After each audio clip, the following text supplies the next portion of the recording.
The film kicks off in 1967 in Inwood, New York City, at a classic old-school bar nestled in a northern Manhattan neighborhood. Chickie, a merchant mariner sporting a magnificent mustache, walks in to join his pals, carrying 2 brimming jugs of beer after buying the next round for the group with his friend's money. Upon his return, Chickie is taken aback when one of the men teasingly labels him a freeloader. Undeterred, Chickie, with a twinkle in his eye, smoothly leverages his friend's name to keep the beers flowing, instructing the bartender to chalk it up to Brandon's tab. The next morning, Chickie is found passed out in his room, where he lives with his family. He's rudely awakened by his father, who scolds him for being a lazy drunkard. In a sarcastic reply, Chickie jokes, "Stay awake when I'm dead." But his father, undeterred, persists in waking him up, insisting that it's time for church. After enduring a series of newspaper slaps, Chickie begrudgingly gets himself up from his cozy bed and joins his parents for Sunday Mass. With all the enthusiasm of a sloth on a Monday, Chickie plops himself outside the church and reads the news. Just as the final hymn plays out of the church, Chickie quickly hurries in, attempting to blend in as if he'd been a model attendee the whole time. After enduring church, the family returns home for lunch, and Chickie is greeted with yet another round of scolding from his father. In a hopeless attempt to defend himself, Chickie explains to his father that being a merchant mariner is no cakewalk,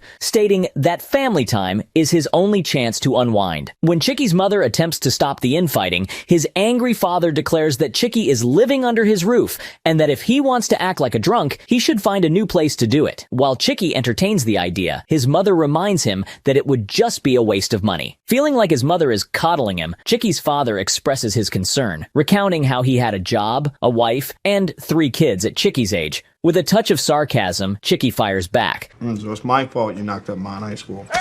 Chickie! We got pregnant after we were married. Oh, come on, Ma. You got married in January. Gerard was born in June. It don't add up. It was a leap year. Amidst the heated argument, Chickie's sister Christine bursts in and announces that a friend of theirs has passed away after being deployed to war. Despite the family's attempts to console her by emphasizing that the young man died in service to his country, Christine appears to be inconsolable, exclaiming that we don't even know why we're fighting over there. In the town, the bartender Colonel lowers the flag after the community receives the heartbreaking news of the loss of 8 of their children. Inside his bar, Chickie and his friends have gathered to mourn the tragedy. As they watch the grim scene unfold on TV, Colonel remarks to the boys that the government shouldn't be airing this, reflecting on his own time in the service. War is not a TV show. It's too real life. And the American people can't handle real life. No, they can't, and they shouldn't have to. Bringing dead soldiers, guys with no arms and legs, into our living rooms is not helping no one. If they had showed the Battle of the Bulge on TV, we'd have quit after 3 days. Later, Chickie and his friends attend the wake. During their conversation, Chickie and the gang receive the news that Tom Minogue, a close friend of Chickie's, is missing in action. Shocked by the news, Chickie leaves and recalls how he helped Tom to see the ball drop on New Year's Eve. 10 minutes, we're gonna miss it, Chick. Don't worry about it, Tommy. It'll drop again next year. Yeah, but I never seen it. Only on TV. All right, come on, let's go. The next morning, Chickie and Red are strolling through the park when they spot Christine in an anti-war protest, chanting their mantra at the top of her lungs. Embarrassed by his sister's fervor, he attempts to pull her away, but she refuses to budge. Angry over what he perceived as thoughtless remarks, Chickie insists to Christine that their buddies were out there fighting for their country, even bringing up his own time in uniform. Everyone's doing something, and you're doing nothing. I served 4 years in uniform, starting when I was 18 years old. You were playing poker at a military base in Massachusetts. Eager to dodge the confrontation, he makes another attempt to remove her, only to be intercepted by another protester. You and me, let's go. I don't want to fight, man. This march is about peace. Oh, the hell with your peace. Come on. Leading to a scuffle and giving Christine the chance to disappear. Later, Chickie and his crew gather at the bar for a few drinks. As they chat, Colonel mentions his desire to send some drinks to the boys overseas, sparking an idea in Chickie's mind. I could do that. Do what? Bring in beer. Are you serious? Of course he's not serious. He's hammered. Look at him. When he notices his friend's skepticism, he reassures them that he's up to the task, vowing to deliver those beers so the soldiers know their neighborhood and country have their backs. The next day, Chickie's grandiose decision starts to sink in, and he begins to doubt himself, especially as the townspeople start pressuring him after hearing about his plan. Chickie, when you're in Vietnam, you're gonna visit my son, right? 127th MP Company. See, it's right there on the patch on his shoulder. He'll be so excited to see a friend friendly face. Yeah, there's still a few kinks to iron out, Mrs. Collins. I don't even know if it's possible for me to get over there. And when you see him, please give him a hug for me. While hashing it out with his buddies, Red and Noodles, he has a sudden realization that his friends never really had faith in him, assuming that his promise to deliver was just another one of his empty promises. Why do they think I'm not going? What? No offense, but come on, Chick. There's a lot of things you say you're gonna do that you don't get around to doing, because, you know, you get busy. Feeling annoyed, Chickie heads home only to be taken aback by the fact that his family has also caught wind of his tall tale about going to Vietnam. His father and sister, not taking him seriously in the slightest, poke fun at the idea, assuming he must have been drunk when he came up with it. Irritated by their sarcastic jokes, Chickie gets up to answer the door, only to be stunned when he finds Minogue's mother standing outside. Her son went missing. Handing him a cross, she tells him to give it to her son when they find him. No, please, Miss Minogue, you hold on to those. If I end up going, then I'll come and pick him up from you. Okay, I promise. Yes, he Tommy said that he brought some, but I bet he didn't. The next day, Chickie marches over to the chief and inquires about any boats bound for Vietnam, hoping that there are no boats and he will finally have a credible reason not to go to Vietnam. To his amazement, the chief informs him that the cargo ship Drake is set to sail in a few hours. Struck by the coincidence, Chickie boldly asks if they need an oiler and is taken aback when he's told they're short-staffed. But I doubt they need an oiler this late in the game. Oiler. Hey, you're in luck. There's still one short. Signing up for duty on the merchant ship, Chickie then proceeds to stash dozens of beers in the bag Colonel had given him. As Chickie makes his way out, Christine stops him and insists that this is a terrible idea. Undeterred, Chickie leaves his sister in tears and hops into the cab, showing his unwavering determination. Upon reaching the boat, Chickie pulls double shifts to Vietnam, and then manages to persuade his commanding officer to grant him 3 days off the ship by spinning a sob story about finding his half-brother and telling him the news of his father's passing. Upon inquiring about his half-brother's whereabouts, the officer grimly informs Chickie that the area he's headed to is a total bloodbath and that he's risking his life. But Chickie is unfazed by the warning. Chickie's commander reluctantly grants him 3 days off, cautioning him to return promptly. As Chickie leaves the ship with his bag brimming with beer, he runs into some soldiers from Collins's regiment and eagerly shows them a picture of his friend while offering them some brews. No, I'm being serious. This whole thing's full of beer from back home. Hey, listen, smart mouth. You looking to take a swim? No. Look, I ain't messing with you. I'm serious. Here. In fact, you know what? I got a couple for you, too. Tickled by Chickie's gusto, they escort him back to the base and vouch for him, leading to a heartwarming reunion with Collins. After Collins introduces Chickie to his buddies in his regiment, the group gathers around for a game of poker and some beer. Their fun is abruptly interrupted by the squad's commanding officer, who fixes Chickie with a stern gaze and demands to know who he is. I'm traveling around in Vietnam, and I'm bringing beers to as many of my friends from my neighborhood as I can. Hearing his answer, the officer sternly nods and walks out, assuming that Chickie is a CIA agent. He seems like an okay guy. He's not. Don't you get it? He thinks your man Donohue here is a tourist. What do you mean? I am a tourist. Tourist is what we call CIA. CIA, get the hell out of it. Man, who else but CIA would be headed up country dressed like they're going on a golf trip? No, Erickson's right. Taking advantage of his new status, Chickie turns up the music, allowing the boys to have some fun. At the crack of dawn, Chickie starts brainstorming his next move to locate the rest of his friends. Suddenly, Collins snatches away his map and warns the others not to assist Chickie, lest they end up getting him killed. Chickie, even if you wanted to do this, there's no way for you to get around. The only non-military people who can travel the country are the press. Later, over a beer, Chickie persuades Collins to spill the beans on where to find the press so he can navigate his way around. On the way to the hotel, he's nearly hit by a car, but a traffic police officer helps him out. He can speak a little English, so he points Chickie in the direction of the hotel, and they make small talk. As Chickie arrives at the hotel where the press is staying, he stumbles upon a group at the bar, critiquing the American president's speech, claiming they were winning the war. Whoa, hey. I don't appreciate that. That's the President of the United States you're talking about. He deserves some respect. You expect us to respect the man who's telling the American people we're actually winning the war, and that we, the media, are keeping it a secret? If the shoe fits. And the journalists view Chickie as a bit of an idiot for running his mouth off about things he clearly doesn't understand and subtly make fun of him. I need to hop a plane to LZJ. You know what? I think I can swing it. I could maybe book you a flight. What's your preference? You want like a window seat? Aisle? Oh, I don't care. Hey, you want to go first class? Meal service? Anything you want, kid. Refusing to be discouraged by the journalist's mockery, Chickie hitches a ride to an airbase and manages to bluff his way into getting a lift by letting the captain assume he's with the CIA. You the guy trying to get to LZJ? Yeah, that's right. You're civilian? Yes, as far as you're concerned. Oh, it's one of you guys. Why didn't you say so, Private? Put the gentleman's name in the manifest immediately. Yes, sir. Upon arriving at the second airbase, Lieutenant Habershaw warmly greets him and informs him that he's been instructed to assist him in any way possible. Chickie wastes no time and asks if he could snag a chopper to LZ Jane, to which he's told it'll be ready in 60 minutes. So, while they're waiting for his ride, Habershaw decides to treat Chickie to lunch at the officers' club and introduces him to his buddy. As they're chowing down, Habershaw can't contain his excitement and asks if he can spill the beans about what's going down at LZ Jane. You can trust us. Come on, Habershaw. You can trust us. He wouldn't be a very good CIA agent, would he? That's true. Not that I am a CIA agent.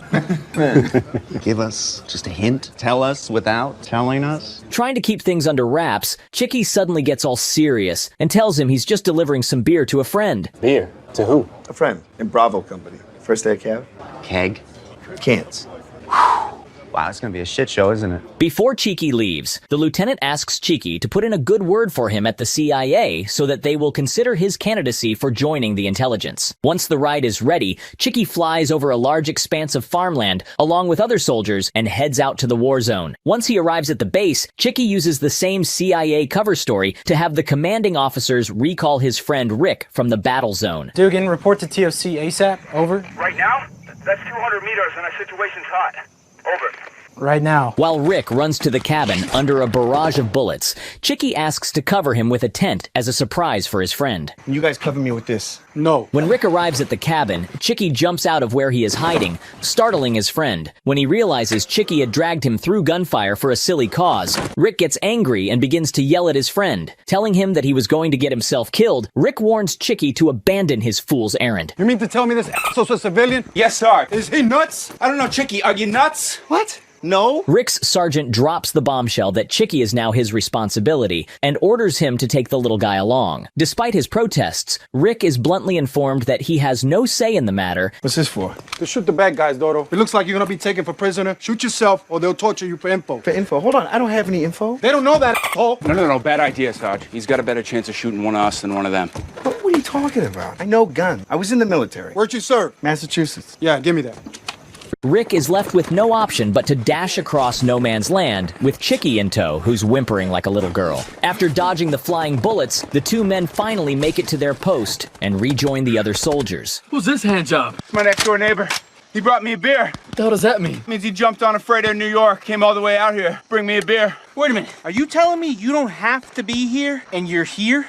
Yeah. While Chickie hides in the barricades, Rick and the other soldiers begin to fire at the enemy until they're all cleared out. When the noise calms down and they finally take a break, Rick asks for some beer and passes it along to his friends. In a somber mood, Rick informs Chickie that their friend, Reynolds, was killed in action. The next morning, Rick wakes Chickie up and announces that they're heading out on patrol, pleading with him to catch a ride home on the incoming helicopter. In a moment of camaraderie, Chickie offers the men one last round of beers. As a parting gift, one of the soldiers snaps a photo of the group and presents it to Chickie. After a few minutes of waiting, Chickie spots a chopper arriving and eagerly hops in, only to be taken aback when two men board to escort a prisoner. As they soar to their next destination, Chickie watches in a mix of horror and disbelief as a CIA agent interrogates the prisoner, resorting to the classic throwing out of the helicopter technique. After a series of terrified screams, the prisoner finally spills the beans, but to Chickie's astonishment, the agent still gives him the boot and kicks him out of the helicopter. When they finally arrive at the base, Chickie tries to get off the helicopter, but is stopped by the agent who asks him who he is. Just a tourist, like you. Who's your travel agent? Same as yours. I'll tell the boss you say hi. He heads into the office and begins to ask the man at the front desk to get him a flight to Saigon. Telling him that there wouldn't be any flight until tomorrow afternoon,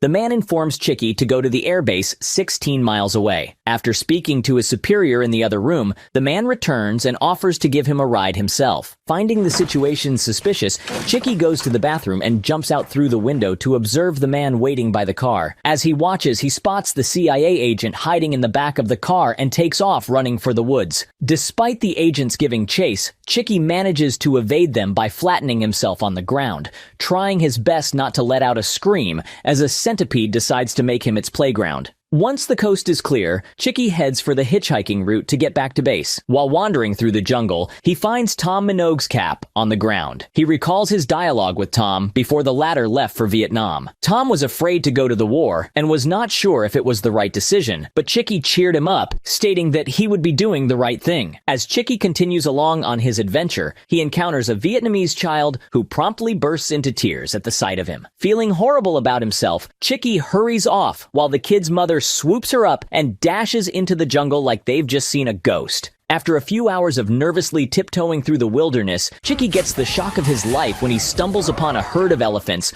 only to then run smack into a group of soldiers on patrol. As he raises his hands begging them not to shoot, he realizes amongst the soldiers is his friend from the neighborhood, Kevin. Chickie frickin' Donohue? In a panic, Chickie spills the beans to his buddy about how he's convinced the CIA is hot on his tail, recounting the wild chain of events that led him to this point. Am I dead? Why are you in the middle of the jungle, in the middle of Vietnam? Long story, but the CIA, they're after me, man. They're trying to kill me. What are you talking about? They were throwing people out of helicopters. How'd you know CIA? Because I was in the chopper with them. Wait, you're CIA? No.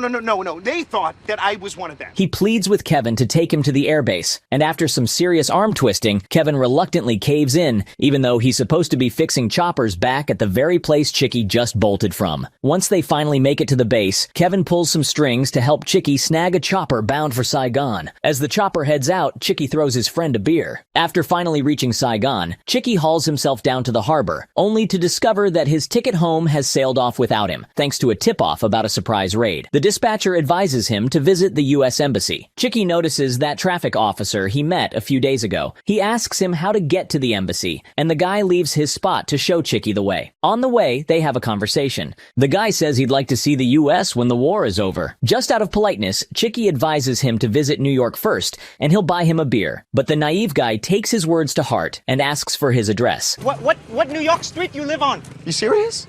You really coming? Unless you're not serious. No, I'm serious. Yeah, I'm more serious than you. His sincerity impresses Chickie, and he writes down his address and phone number in the guy's notebook. They say goodbye to each other, promising to meet again in New York. Chickie storms the U.S. Embassy and spills his guts to the lady at the front desk, only to learn that his captain left a message. The captain said if you're not dead, he'll take you back on the ship if you can catch up with it. Well, I'm not dead, so... Not dead. So sorry. Hold on. What's going on? How do I catch up with it?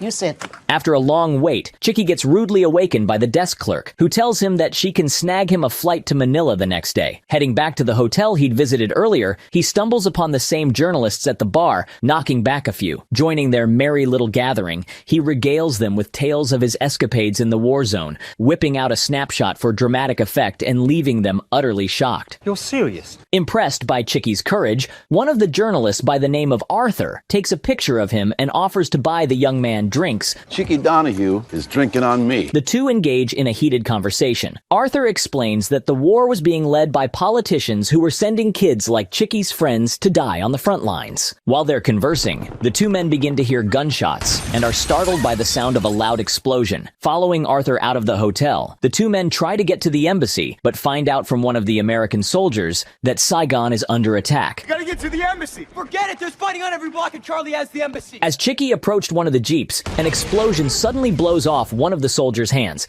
leaving Chickie in shock. Amidst dodging gunfire and bullets, Chickie finally reached the embassy, only to witness an armed truck blast a hole in the embassy walls. During the panic, Chickie spots that traffic officer he had spoken to earlier, the one who had promised to visit him in New York, dead on the street. Despite his efforts to help, Arthur yelled at him to get off the street, informing him that the man was already dead. The two men successfully break into an abandoned house and spend the night there. The next morning, they make their way to the U.S. Embassy, where Arthur captures images of the devastation. When other journalists mention to Arthur that the enemy breached the compound through the exploded wall. How did they get in here? VC sappers blew the wall open. With that wall? Our guys blew that up after the VC was already in here. In the distance, a large explosion erupts from the military base, prompting Arthur and Chickie to make their way towards it. They find a car with the keys in the ignition. Along the journey, Chickie is deeply affected by the sight of the deceased on the streets and the grieving countrymen. Upon reaching the base, he hurries inside and locates his friend Bobby in the infirmary. Heard a rumor you were coming bringing beers some shit.